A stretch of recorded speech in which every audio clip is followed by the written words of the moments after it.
नमस्कार। News letter के साथ हाजिर हूँ मैं राकेश रंजन। बिहार विधानसभा चुनाव से पहले भाजपा ने अपने घर को सजाना शुरू कर दिया है। साथ ही बिहार की राजनीति में इन दिनों एक नया तमाशा भी चल रहा है। भोजपुरी के कथित कथित पावर स्टार पवन सिंह अब राजनीतिक गलियारों में चमकते दिखाई दे रहे हैं। कल तक मंचों पर लगाबेलू जब लिपस्टिक से भीड़ को झुमाने वाले पवन सिंह अब भाजपा के लिए पॉलिटिकल पावर दिखाने का दावा कर रहे हैं। कल की बात है, सबसे पहले पवन सिंह पहुंचे उपेंद्र कुशवाहा के दरबार में। वही उपेंद्र कुशवाहा जो कहते रहे हैं कि काराकाट में पिछले लोकसभा में उनकी हार जो है वह पवन सिंह के कारण हुई। सिर्फ काराकाट में ही नहीं, औरंगाबाद में और आरा सीट भी भाजपा को गंवानी पड़ी। आरा से बीजेपी के केंद्रीय मंत्री कद्दावर नेता आरके सिंह चुनाव हारे थे। उपेंद्र कुशवाहा कुछ चुनाव हार गए, उनकी पार्टी के एक भी विधायक नहीं थे, एनडीए के हिस्सा है। अभी राज्यसभा में है। लोकसभा चुनाव में पराजय के बाद भाजपा ने उन्हें राज्यसभा भेजा, तो तकनीकी रूप से वे भाजपा के ही राज्यसभा सदस्य हैं। अब उनके पार्टी का क्या मतलब है नहीं है, वे जाने, भाजपा जाने। तो यही उपेंद्र कुशवाहा कभी नीतीश कुमार के साथ थे, कभी भाजपा के साथ और कभी अकेले राजनीति की तीसरी धारा बनने का दावा करते रहे हैं। लेकिन बिहार की जनता जानती है कि कुशवाहा की राजनीति का असली चरित्र हमेशा डील और डायलॉग पर टिका रहा है। लोगों के दिमाग में अभी भी ताजा है कैसे कुशवाहा गठबंधन बदलने में माहिर हैं, और अब उनके यहाँ पवन सिंह की एंट्री को भी जनता ने उसी फ्रेम में देखा। फोटो खिंचाओ, हेडलाइन बनाओ और राजनीति में वजन बढ़ाओ।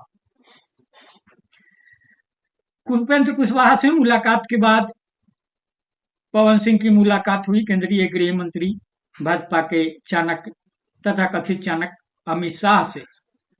तो कुशवाहा के दरबार के बाद पवन सिंह पहुंचे अमित शाह से मिलने, और यहीं से असली पावर का प्रदर्शन शुरू हुआ।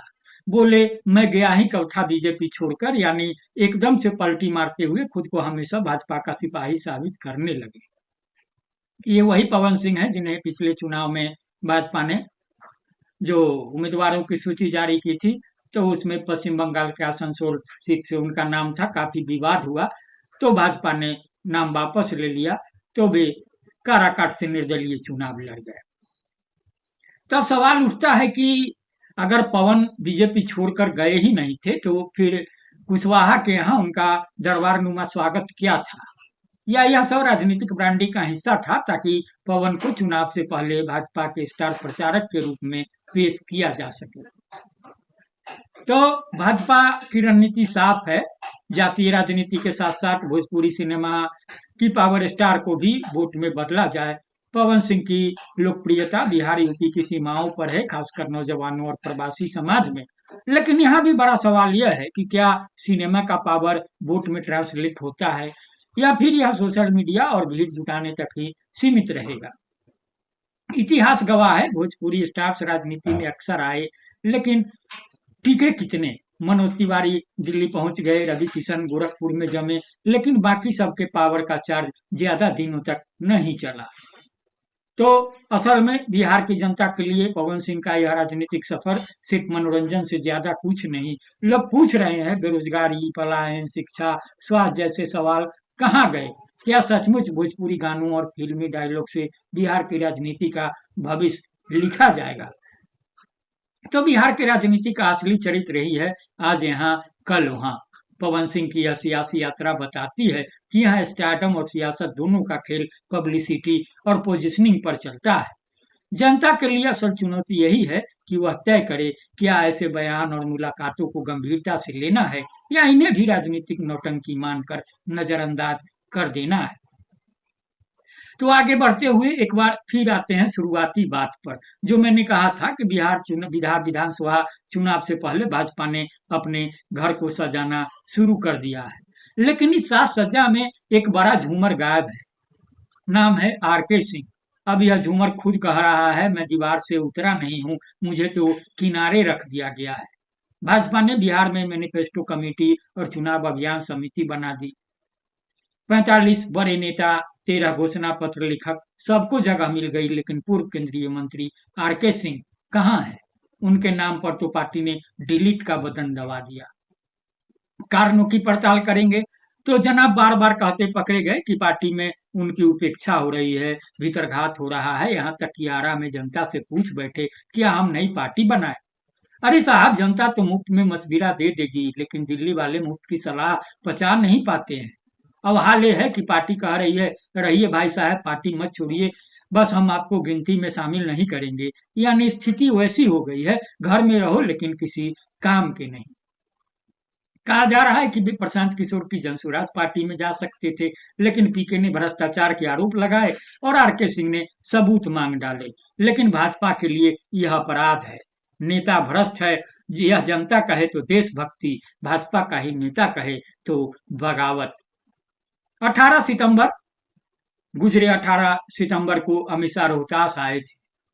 कहा गया ये दौरा मंदिर दर्शन नहीं बल्कि आरके सिंह को इशारा था, साफ संदेश कि भाई साहब ज्यादा बोलेंगे तो दिल्ली दूर है। तो अब सवाल है, क्या उनकी नाराजगी राजपूत वोटों को प्रभावित करेगी? उनकी मतलब आरके सिंह की नाराजगी। राजपूत बिहार की 3.45% आबादी है और बिहार में लगातार वह 25-30 विधायक भेजते हैं। भाजपा ने तुरंत उपाय किया, राजीव प्रताप रूढ़ी को समिति में डाला और योगी आदित्यनाथ को स्टार प्रचारक बनाने की तैयारी। यानी भाजपा का फार्मूला राजपूत वोट, योगी जी की मुस्कान प्लस मोदी का नाम। 2024 में आरा सीट से आरके सिंह हार गए।